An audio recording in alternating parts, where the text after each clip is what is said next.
Yo, what is good, everybody? It's your boy Golden Falls, Golden What If, whatever you want to call me, and I'm back. I'm back with a brand new Demon Slayer What If. What if Tanjiro learned Sage mode?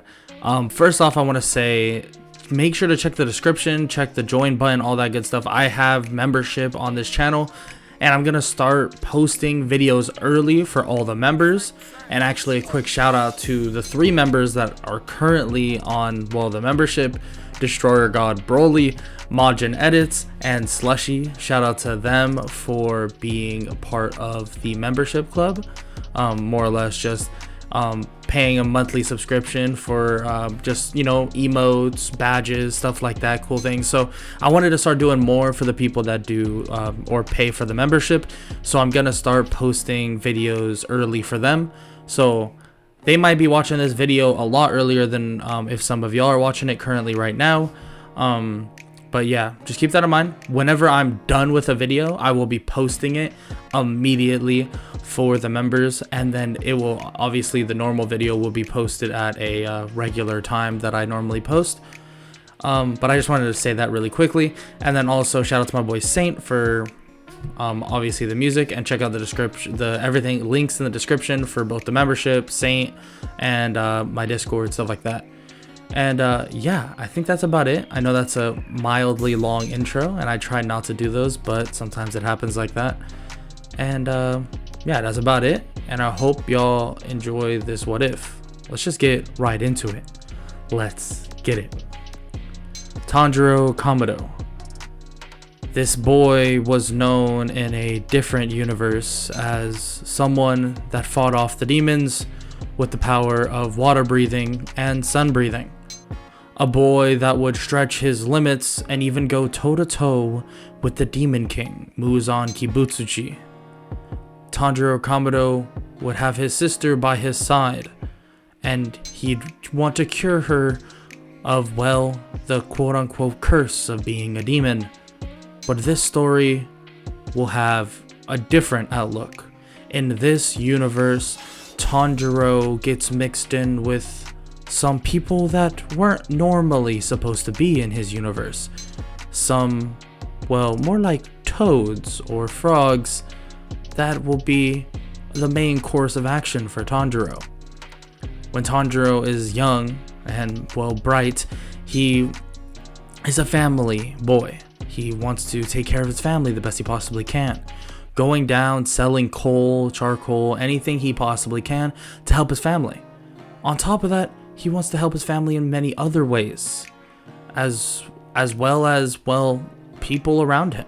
He just loved helping people. This was the type of person Tanjiro was. And 2, well, otherworldly beings in a way have been watching him do all these things, and begin to think that this child may have some, well, potential. And in a world where demons are will fulfill this world, that type of potential may be needed. One day, Tanjiro heads back home from a village of selling his charcoal, and he finds his family all dead. Everyone except for his younger sister Nezuko. He runs over, grabbing her, trying to carry her off until she wakes up, instantly trying to attack Tanjiro. But not like in canon, Tomioka doesn't come to save him. Someone else does. Someone else that isn't necessarily a person. It's a small toad. This toad's name is Fukasaku. This toad more or less immediately transports both Tanjiro and Nezuko to a totally different place, and calls out to someone else by the name of Shima. And, well, immediately Nezuko falls asleep. Tanjiro is baffled by this and wonders what is happening, but Fukasaku begins explaining that this world is, well, full of demons, full of creatures that will attack them, kill them, eat them, and unfortunately that's something his sister has become. But with an aid of Miss Shima's power, luckily she can keep her at bay, and also do something very similar to what Urokodaki did in terms of Nezuko, in terms of, well, something called Genjutsu. And Tanjiro is confused. Genjutsu, what is this? What are you talking about? Fukasaku begins explaining. You see, my boy, years and years ago, there was, well, something other known as chakra. It had 3 different pathways you could think of. Taijutsu, which is more physical contact and combat if you were thinking about a fist fight. And Genjutsu, which is based on the mind, the control of someone's psyche, and maybe even changing the environment around them based on what the viewer may see. And then you had ninjutsu, which is this power based on nature releases and other various versions like this. Fukasaku shows some things off, and Tanjiro is baffled by this, but Fukasaku begins explaining that this chakra has been lost to time, that him personally, he may have it, but Tanjiro will not. Tanjiro may lack a lot of it, but over time, their techniques have developed for that exactly. And well, he can learn as much as he can well use, and they'll teach him as much as he wants, and it will help him in the fight with the demons. Tanjiro basically says that he'll do anything if he can really learn this much from them. He'll 100% do whatever he can.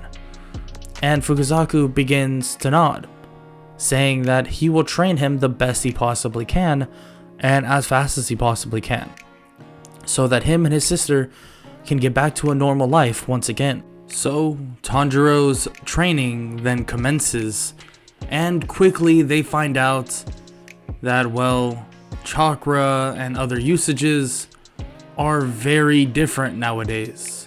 It seems that, well, chakra works a lot differently, and Fukasaku is trying to figure out the best way of going about this. And Shima brings up that, well, the boy can at least try to learn, well, their main technique, other known as Sage Mode.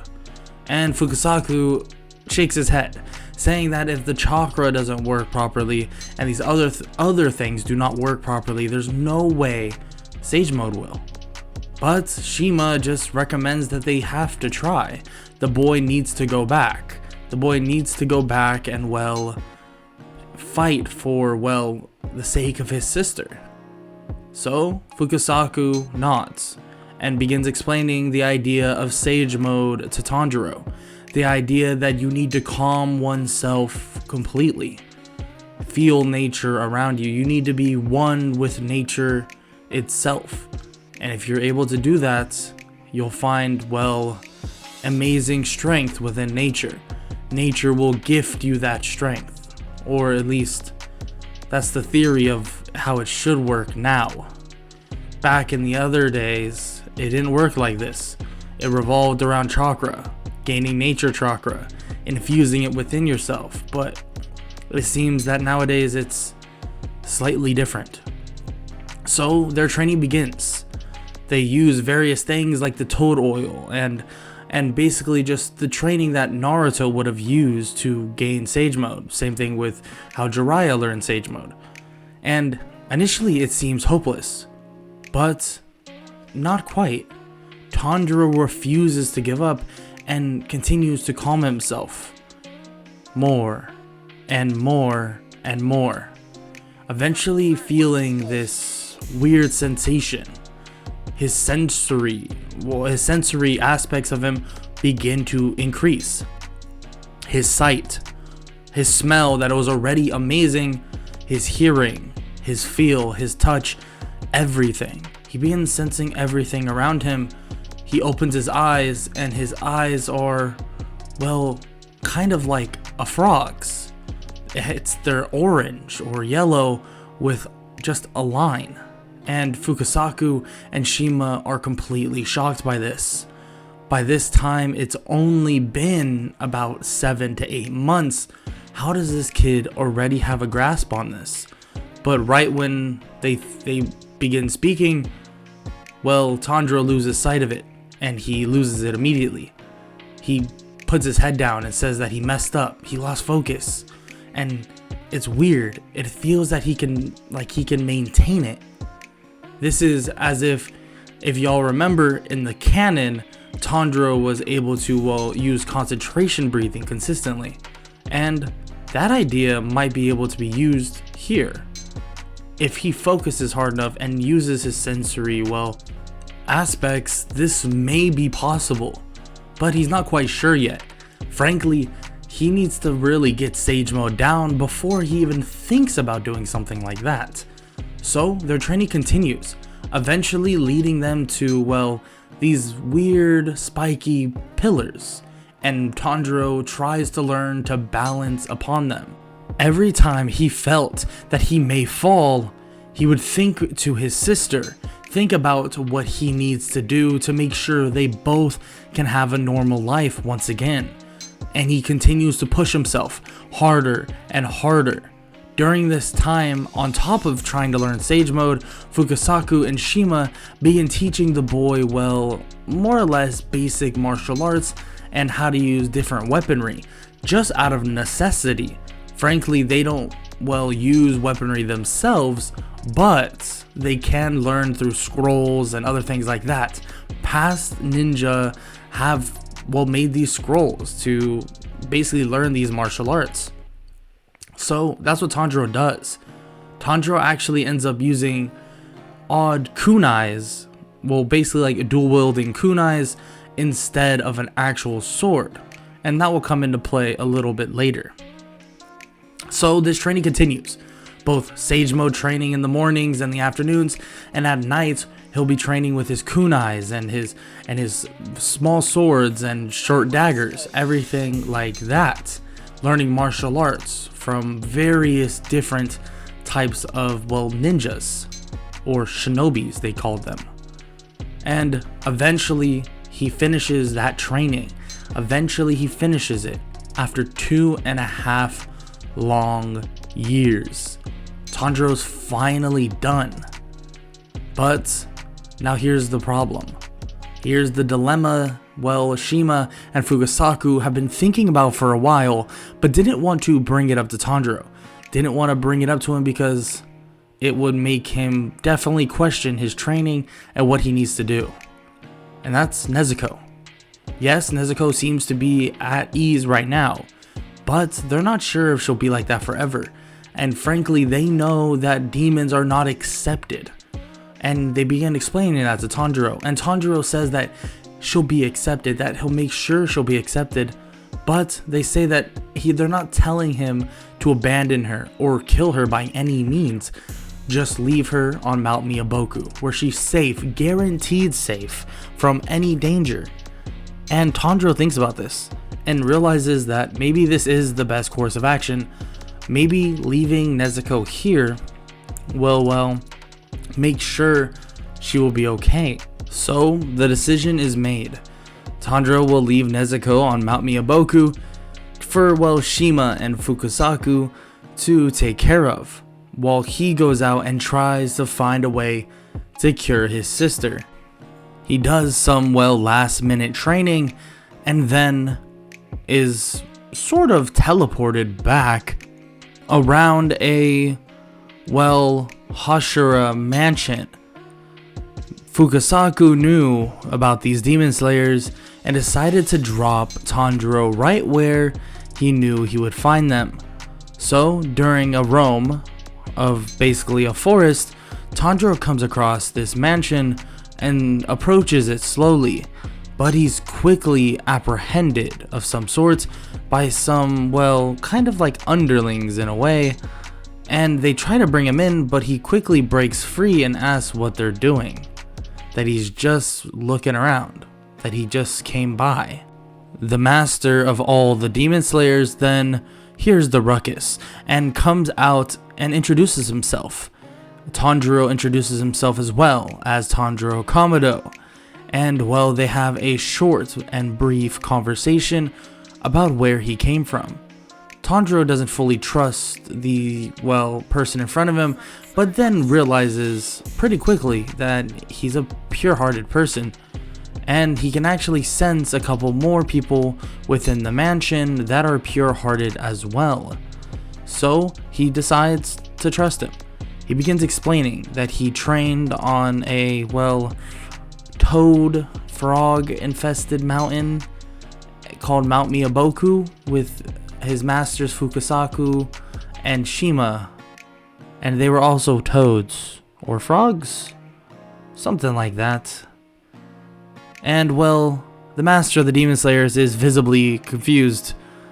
Well, sort of, at least. It's hard to tell because he's kind of blind, but he is confused and even verbalizes this and asks what he means by this. And Tanjiro begins explaining that he, well, trained under these, well, toads as if they were his senseis. He learned basically how to use a kunai, a short blade, a dagger, and things like that, but he prefers a kunai. He feels that it's more for his fight style. He learned different martial arts and also, well, how to be one with nature, for say. And he's interested in this.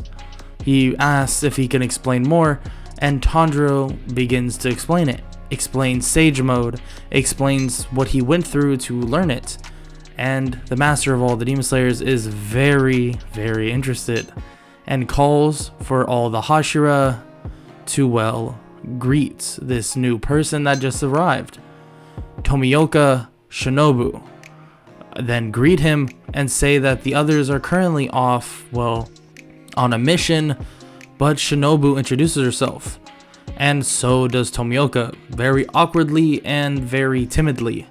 And Tanjiro introduces himself as well as Tanjiro Kamado, and they ask if he participated in the, well, Demon Slayer exam or the final selection, and he says no, that he's never heard of it. He's only really trained on Mount Miyaboku after, well, an incident happened at his own home.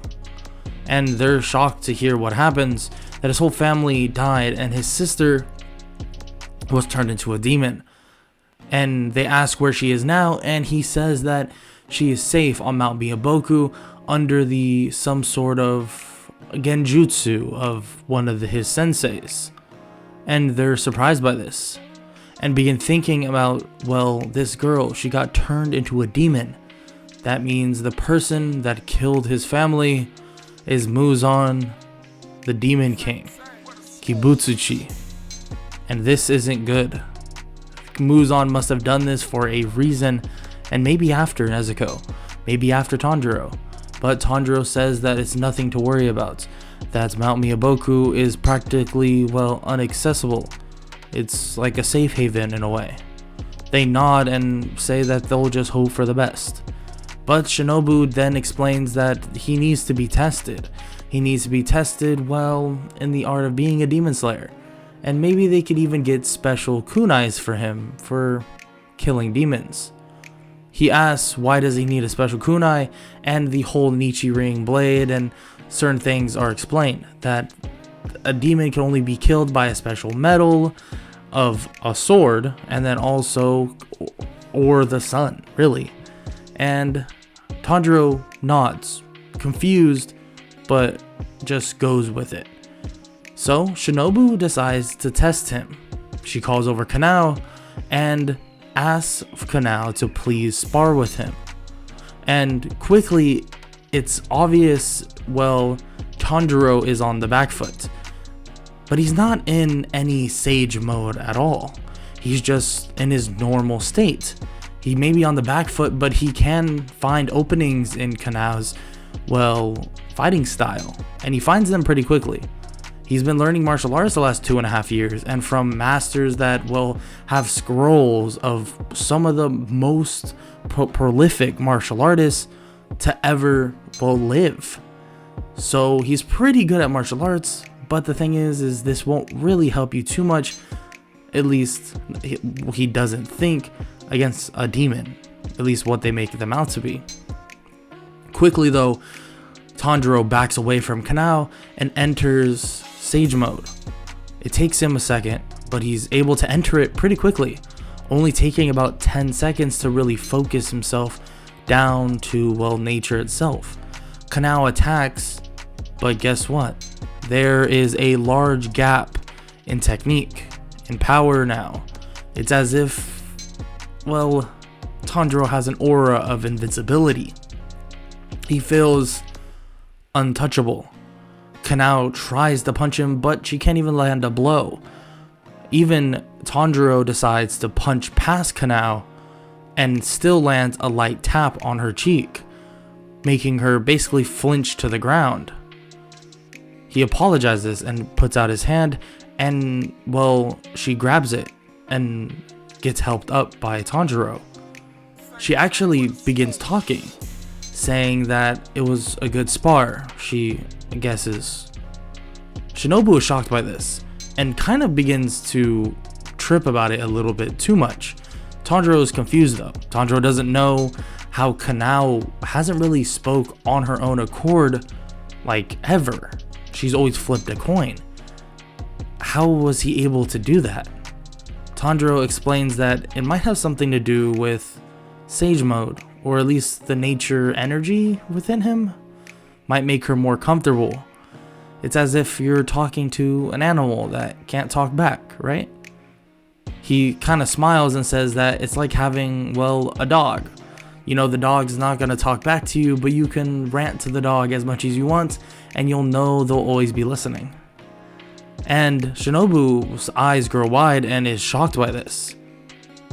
It's weird that he just compared Kanao to a dog, but it's kind of accurate. But that's not the point. She begins basically talking about this form, that this sage mode he speaks of, this nature energy and link with nature. It might have, well, a really good effect upon a demon. And he nods, saying that he was hoping that would be the case. But a failsafe would be slicing it off, their head off with a blade. And with the strength that he has in the martial arts he knows, he should be able to do it. And Shinobu even explains that for them demon slayers, they normally use breathing styles and different types of breathings, like concentration breathing and everything like that.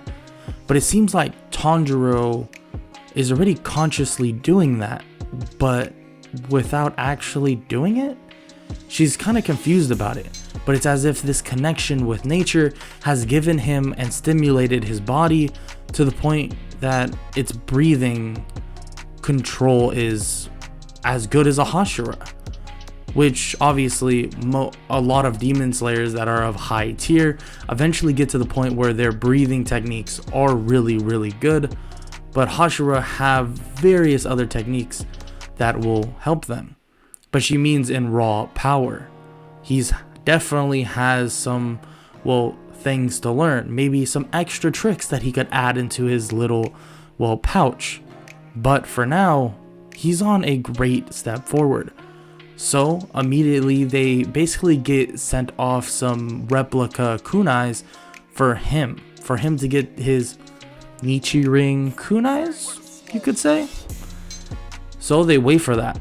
Eventually, a couple days pass and that occurs. He gets his Nichirin kunais and he grabs them, and they immediately turn this weird orange color, but it's not like fire.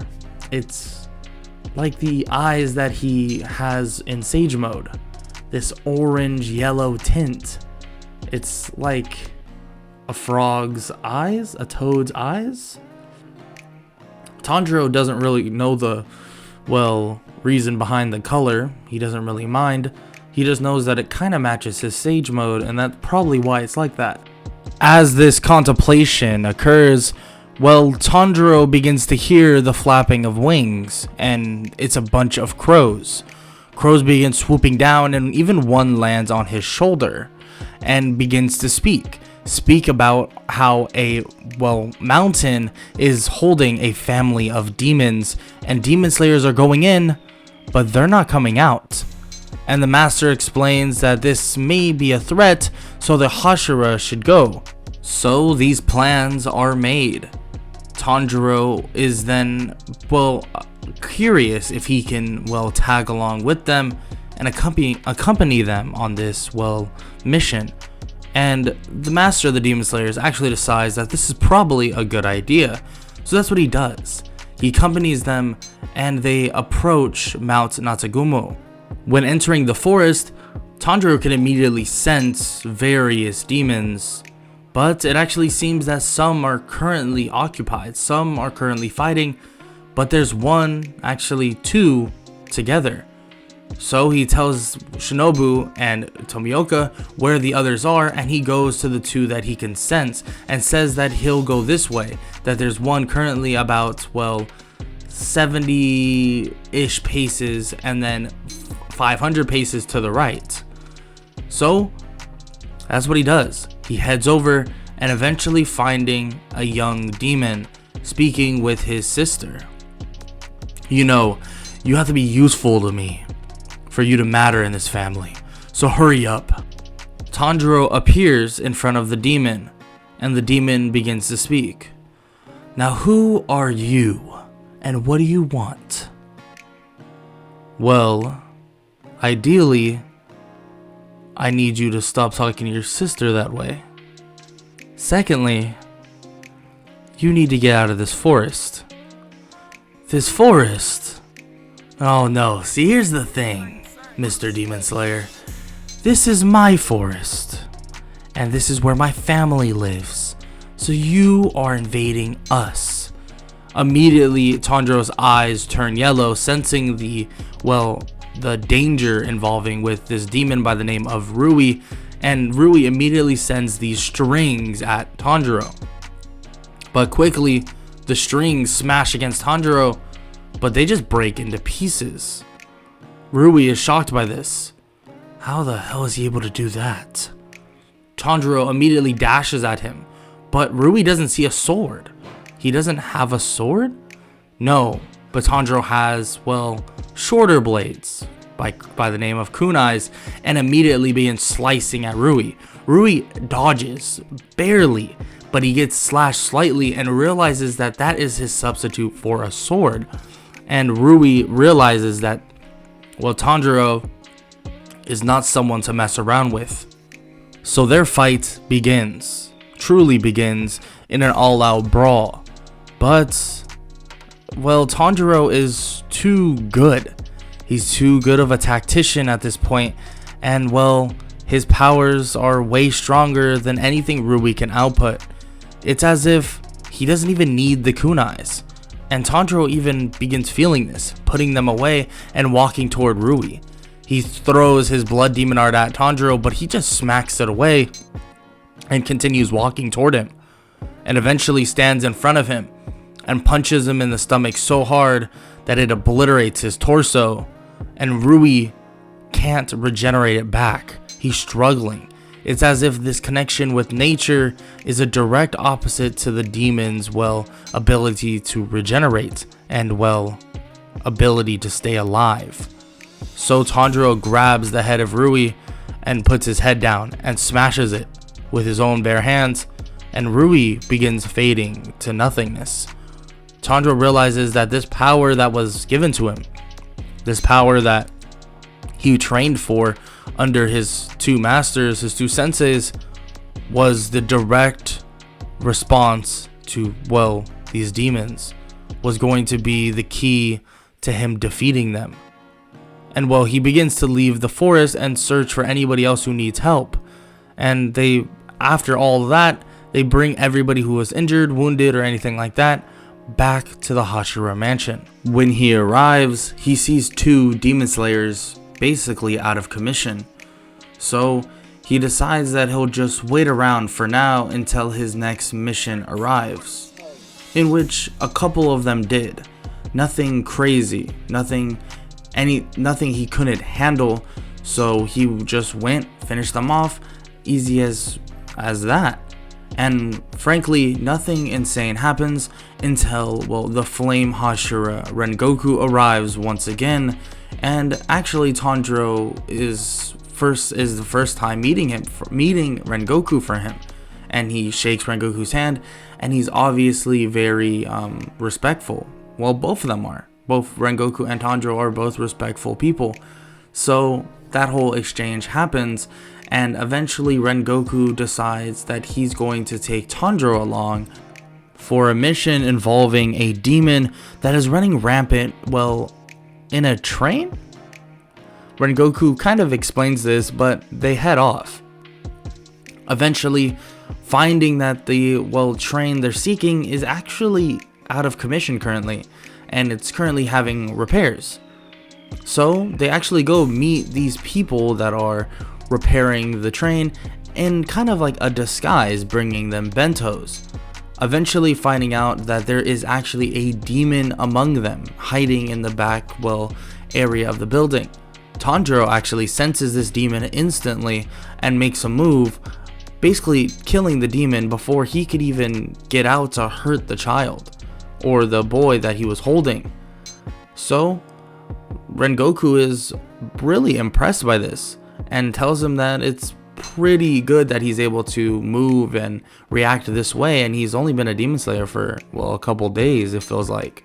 And Rengoku is visibly shocked. But they continue on with their mission and begin waiting for the train to be, well, ready.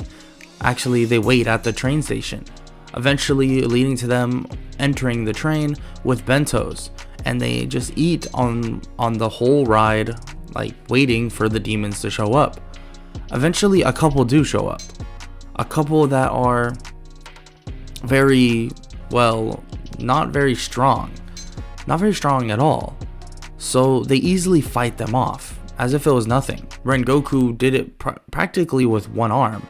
It really wasn't a challenge, and even Tanjiro knows that this can't be the only demons that are here. There has to be a demon that is much, much stronger. And his suspicions are right. He begins sensing something, and he realizes that he should go straight into Sage mode to know exactly where this person is, or this demon is. He enters Sage mode and begins sensing the entire train, every person. But on top of this, he's able to feel these people's fear. He's able to feel that multiple people on the train are filled with such fear that they will, well, do something horrible. When an animal is backed into a corner is when it's most dangerous, and that's the same thing with these people. It seems just like that. So Tanjiro quickly gets up and tells Rengoku that he knows where the demon is, and Rengoku asks where, and Tanjiro says he'll draw the demon out to not worry. Immediately Tanjiro goes out of the train, running across as fast as possible until he finds the demon. The demon is shocked by this.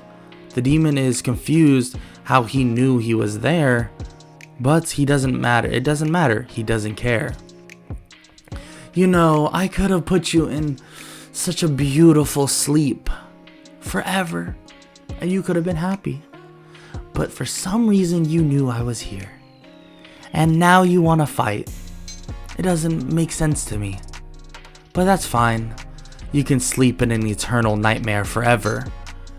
Enmu, the demon that's there, puts his hand up and flashes Tanjiro with an eyeball of some sorts, trying to, well, make him pass out, but that doesn't work. For some reason, this boy can't fall asleep, and Enmu is shocked by this, that this has never happened. And Tanjiro kind of laughs and asks if he's having, well, performance issues. Enmu is pissed and tries once again, but nothing works. Tanjiro immediately dashes at Enmu, slicing the demon's head off, but this is odd. After doing so, Tanjiro can sense Enmu in another part of the train. Well, more like the front of the train. Enmu begins to laugh, but Tanjiro doesn't even bat an eye at him laughing and immediately dashes away again. Enmu is shocked by this. Why isn't this boy reacting at all? Why isn't he confused that Enmu didn't die based on getting slashed in the head? Enmu looks to see where Tanjiro is going and realizes that Tanjiro knows. Tanjiro then runs on the side of, well, the train and yells for Rengoku, saying that the real body of this demon that's here is at the front of the train. Rengoku jumps out the window as well, jumping at Tanjiro. Tanjiro grabs him by the arm and throws him to the front of the train. quickly Rengoku is able to slash downward into the, well, like the drivers of the train's quarters, and immediately slashes downward and destroys everything downward, eventually getting to the neck of the demon and slicing it. Rengoku is impressed again. How does this kid know? How did he know that this demon's neck was connected to the train? How did he know all of this? And, well, Tanjiro walks over to him and begins explaining. He begins explaining everything that he's learned, Sage Mode and all of that. And he explains that, well, it may be different in this world, but it's still extremely helpful. Extremely helpful for his senses, his power, and various other things. So, Rengoku is just flabbergasted by this. Just insanely impressed that this boy that just showed up out of nowhere is this impressive. But he doesn't really question it very much more. He just begins to, well, appreciate it. Appreciate that this kid brings something else to the table as a demon slayer. And maybe even one day, maybe sooner than anybody thinks, he'll be a hashira himself. So they all evacuate the train to make sure everyone is safe and sound, and they're about to leave until some rustling is heard and somebody is standing there. Tanjiro immediately can sense the person and turns toward him. Akaza, upper 3 demon, is staring at both Rengoku and Tanjiro. You know, that was pretty impressive. Pretty impressive. You both did that so seemingly easily. But can you beat me like that? I don't think so. Frankly, the kid, his movements are too linear. And you, Mr. Hashira, you're just not strong enough. Rengoku and Tanjiro nod at each other and immediately dash at the demon figure and try to land a blow. But Akaza's too fast, too good, too strong. He blasts them both away with a punch easily, and Rengoku is shocked by this. This demon, he seems to be taking it seriously. The combination of Rengoku and Tanjiro seem to be, well, riling him up. He's not taking this lightly like how he did in canon, all that time ago in canon where Rengoku had to fight him alone. He's not taking it lightly. He knows the danger of both of them working together and wants to make sure he can finish the job. So Akaza continues fighting, and he looks at the boy that, well, more or less was able to counter Enmu's complete, well, train scheme of some sorts, and begins realizing who he is. Flashes of Yorichi begin to go through his mind, but this boy is different. He seems that he's not going the path of Yorichi. He seems that he's on a different path. But even Akaza knows that this boy has some odd potential. He's heard about Muzan infecting and, well, changing a female, Nezuko. We speak of his sister. Akaza just seems like he's in a new realm of existence. Tanjiro doesn't even know how to react. Him and Rengoku are on the back foot the entire time. But Tanjiro begins to focus more and more, entering a, well, better state of Sage Mode. It seems that he's slowly but surely mastering it more and more, and he's able to now keep up with Akaza. He begins throwing punches, but he's missing. But what Akaza doesn't know, with every miss, there's always going to be a hit. With his outer, well, energy, his outer nature energy, Tanjiro is able to hit Akaza no matter what. He throws a punch across his face, which is dodged and slipped. But the energy around him punches Akaza, shattering his jaw, making it so he can't even regenerate. Akaza is confused by this. Why can't he regenerate with this kid? But he realizes what he heard about, well, when he fought this Rui, this old, well, part of the lower demons of the Kizuki. He heard that Tanjiro was able to, well, nullify healing completely with just his fists, not even with his blades. Akaza is concerned as Tanjiro sweeps his legs and stabs into his leg as well, slicing one of his legs off, and his healing will not come back. Well, Rengoku sees this as an opportunity, using one of his flame-breathing forms, and a giant flame tiger comes hurling at Akaza, slamming into him, but he's able to brace himself. After the impact, Akaza is finally able to regenerate once again, and he realizes that this fight is going to be a lot harder than he expected, but more because of this boy. Who is this boy? Why is he making it so difficult? So he decides that in a 1v1, he might be able to defeat Tanjiro.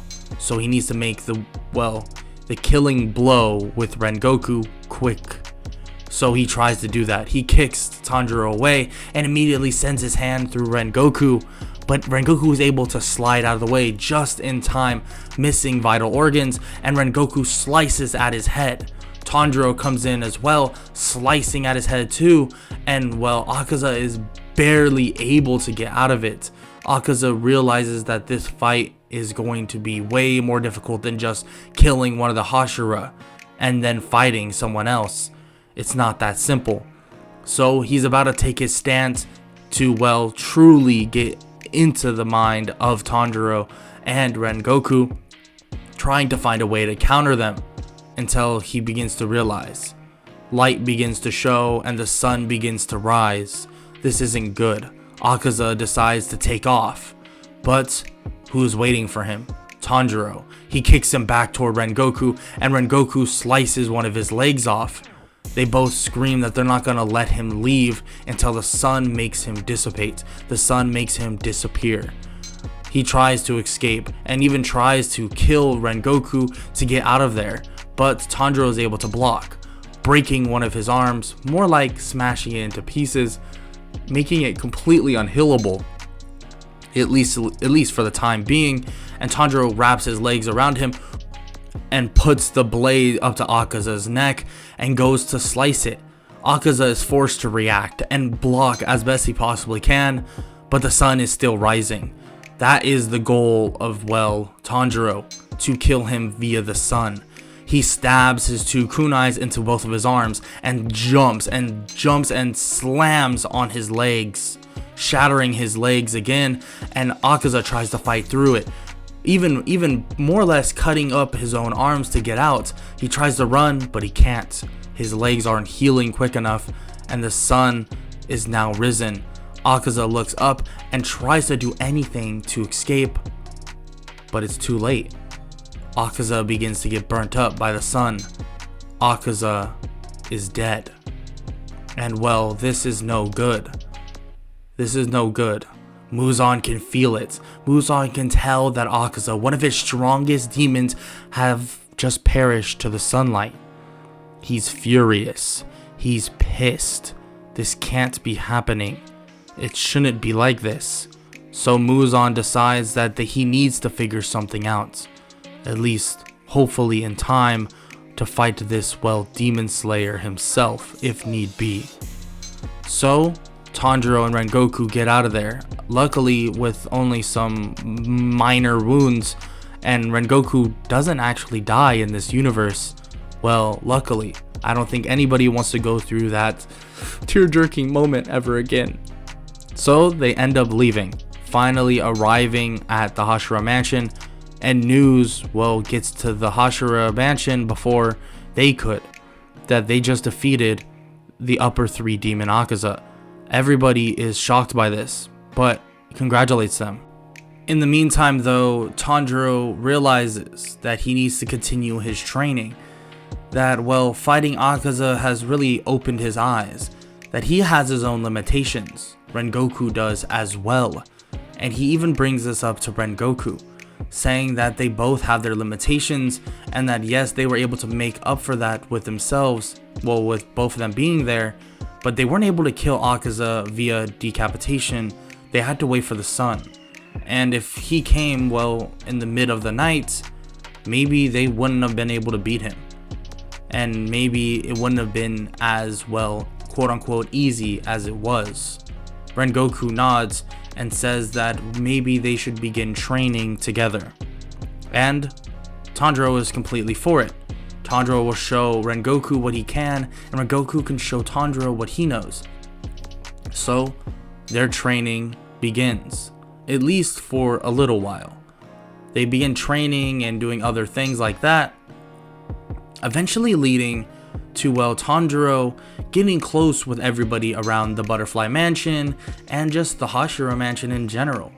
Getting to know Kanao more and getting to know all the other people there, like Shinobu, Tomoyoka, Aoi, and everybody that will help take care of him. Eventually, he hears, though, these females screaming and asking for help from Lady Kanao, and he runs over to see the Sound Hashira, Tengen, taking, well, two of them away, saying that he needs them for a mission. And Tanjiro says that, well, one of them isn't even a demon slayer. And he points at one of them and he immediately throws her to Tanjiro, in which he jumps up and catches her. Tanjiro sighs and says that the other one isn't even a good fighter either. She takes care of the people around here, well, to help out. And Aoi kind of gets sad by this, but Tanjiro immediately dashes in and grabs her, taking her out of the way and basically puts her down. Tengen looks at him saying that he's his superior and that he should never do something like that ever again, but Tanjiro doesn't really care. Tanjiro's not about this whole superior thing. He has a relationship with the Hashira already, and he sees him and Rengoku as if they were equals, not as if, well, someone's superior. It's just a title. And he explains to Aoi that he doesn't mean that in any foul way. He just means that he'll carry on her, well, drive to fight within himself, because she helps everybody else who's injured. Yeah, honestly, I don't think I'd be able to do what you're doing, so it's impressive in my book. Tengen tells him not to ignore him, and he turns to him and says that if he needs someone for a mission, he doesn't mind going. And, well, he's actually not the only person that volunteers. Inosuke and Zenitsu, two people Tanjiro actually in this universe have, well, not met. Inosuke says that he'll go as well as Zenitsu will as well. So all three of them are assigned to, well, go to the entertainment district with Tengen. When they arrive, Tengen immediately begins to explain that they need to infiltrate, more or less, to find this demon that's lurking in the shadows, and they'll have to act as females for brothels, but Tanjiro immediately cuts him off. Why do we have to do that? What do you mean? And why are you talking back to a superior? Okay, stop with the superior stuff. We don't necessarily need to do that. I can probably sense the demon right now if I just focus. Oh, okay. But I feel like it's most likely better if we wait till nighttime. I'll enter my sage mode, we'll spot the demon, and we'll go about it however you feel. Okay, Mr. Hashira? Okay, I sense sarcasm in that. No, not at all. So, that's what they do. Instead of going into the brothel and doing all this other stuff, like how they did in, well, the normal universe and canon, Tanjiro just waits. They wait, and as night falls, everyone begins to get impatient. Well, more like Inosuke, saying that he's not the leader and that Inosuke is the leader. But he's kind of not the leader. Tanjiro is confused. Tanjiro obviously doesn't know these people's personalities, and honestly can only really relate to Zenitsu's personality, which is still kind of weird, because sometimes he kind of just breaks out and starts crying. But he's kind of whatever about it. At least Zenitsu can talk like a normal person, sometimes.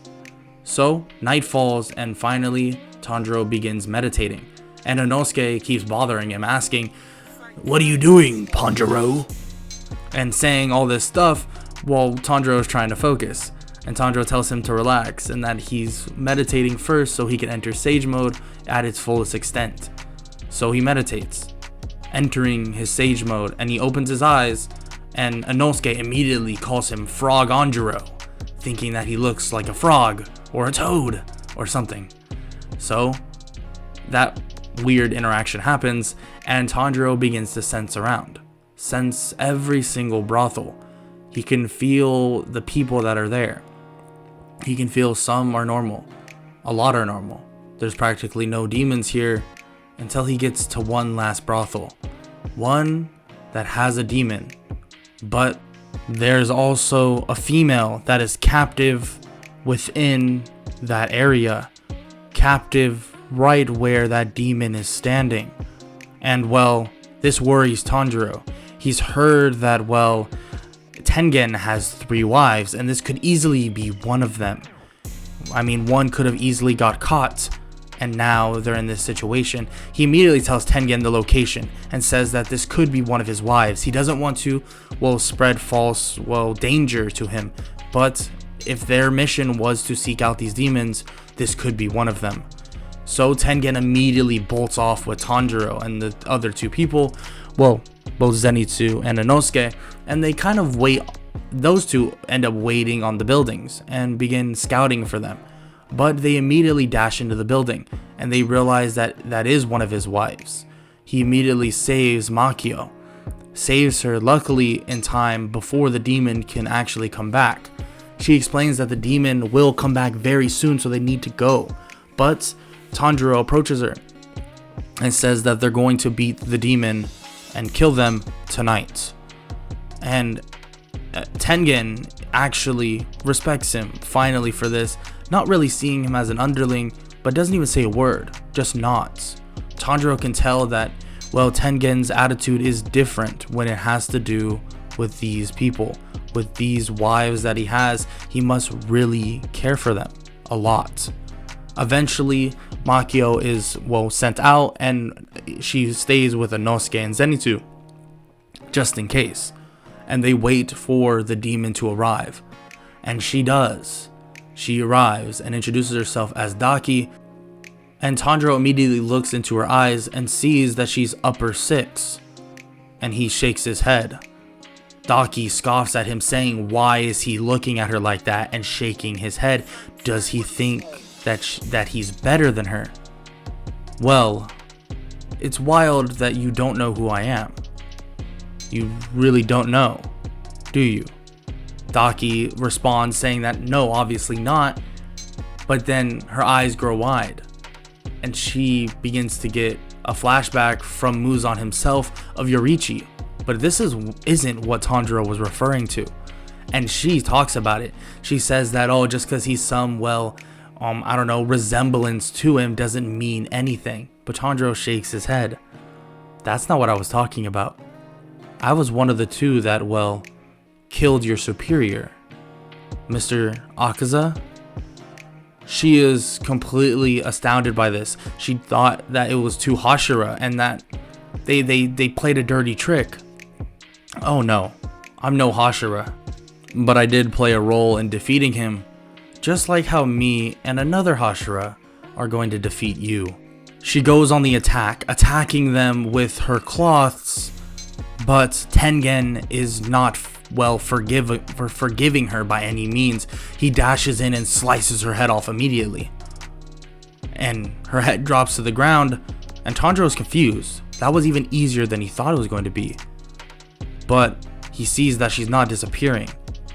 This must be something else. There must be another demon. Maybe it's her in another body. He begins contemplating this, but then he senses something. Oh my god. There's another demon within her. Tengen is confused. What are you talking about? Another demon begins to arise, and both of them immediately go to strike his neck, but he's able to get out before they can actually do it. Tanjiro's sage mode is slowly wearing off, and he begins to nod toward, well, Tengen, basically telling him that he needs to back up, and that if he wants to win this fight, he needs to go back in full powered sage mode, because in his regular, well, state, he's not much of a challenge for these people. So he dashes away, trying to get away, as Daki reattaches her head, trying to attack him. Luckily, Zenitsu and Inosuke are there to help him out and tell him to take his time to, well, hurry up, but take his time at the same time. So he does so. He begins charging, well, sort of charging up, at least charging up his nature energy, and begins focusing. eventually entering sage mode once again after about a minute and a half. He looks up to see that, well, Tengen is hurt. He got poisoned by these scythes, and, well, this might get bad. He needs to get out of here now so that he can get, well, healed and recover at the Hashira mansion. Tanjiro dashes back in, immediately slicing Daki's head off again, and Daki begins to sob like a child and saying that he cut off my head, he cut it off, blah blah blah. And, well, her brother turns toward him with his scythe and goes to slice at Tanjiro, but Tanjiro closes the distance, kicking him in the head, injuring part of his skull, and Tengen takes this chance to slice at his head. Unfortunately, he's not able to cut it clean off, but Tanjiro from the top is able to come down, throwing a kunai at it and cutting the last bit of his head off by kicking the kunai into his neck, cutting it clean off. With this kick as well, it was as if it was an aftershock using Sage mode. It was like an extra push in a way. Luckily, they were able to defeat that demon as well, and his suspicion was right. It seems that their nature energies that they were giving off were directly connected as demons, and they were able to defeat them. Both of their heads cut off, and now they were slowly but surely disintegrating. He tells Tengen that they need to get him, well, to the Hashira mansion as soon as possible, that they might be able to make up some anecdote for him. And Tengen nods and begins using recovery breathing. He picks Tengen up, and the three wives begin asking if they can go with them, and Tanjiro says that Inosuke and Zenitsu will help them. Tengen looks at both of them and say not to get any ideas, and they shake their heads that they wouldn't. And even poison Tengen is kind of scary. So he immediately brings Tengen back, and they get him into the Hashira mansion, and luckily he's able to recover. But there's more fights and more challenges over the horizon. More things that Tanjiro, Inosuke, Zenitsu, and all the Hashira, including Tengen, are going to have to face. And the main target will be Muzan Kibutsuchi, one that, well, may choose to attack even earlier this time. Even earlier. But that isn't for this story. That is for another day. That is for, well, when the anime actually comes out for that part, because you guys know I'm not going to go into the manga for some people that don't read the manga. Totally broke character. Sorry about that. But that is a wrap for this What If. I hope y'all enjoyed. I thought this was a fun What If to do. I kind of was postponing it a lot because I was stumped for a little bit, but then I finally found out how I wanted to do it. If you enjoyed though, make sure to leave a like, sub, comment, all that good stuff. And yeah, that's about it. And if you want an extended version, blow this video up and I might just do a manga edition. I've done manga editions for this before. But yeah, if you blow it up, maybe I'll do it. It really depends on time and if I have time to do it. But yeah, that's about it. Hope all y'all enjoyed, and I hope all y'all have an amazing day. Later.